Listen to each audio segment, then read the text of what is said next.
అన్నమయ్య జిల్లా పీలేరులో రోడ్డు ప్రమాదం జరిగింది. కారు అదుపు తప్పి బావిలో పడింది. ఈ ప్రమాదంలో ముగ్గురు మృతి చెందారు. మరో ఇద్దరు కారు అద్దాలు పగలగొట్టుకుని బయటపడ్డారు. మృతులను కర్ణాటకలోని కోలార్ వాసులుగా గుర్తించారు. పీలేరుకు క్యాటరింగ్ చేయడానికి వచ్చినట్లుగా గుర్తించారు.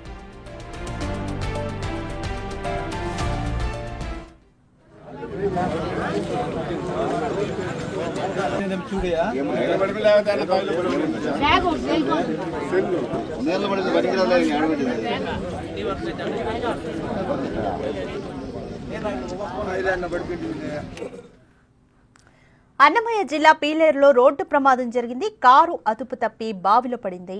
ఈ ప్రమాదంలో ముగ్గురు మృతి చెందగా మరో ఇద్దరు కారు అద్దాలను పగలగొట్టుకుని బయటపడినట్లుగా తెలుస్తోంది. మృతులను కర్ణాటకలోని కోలార్ వాసులుగా గుర్తించారు. అయితే పీలేరుకు క్యాటరింగ్ చేయడానికి వీరంతా వచ్చినట్లుగా గుర్తించారు.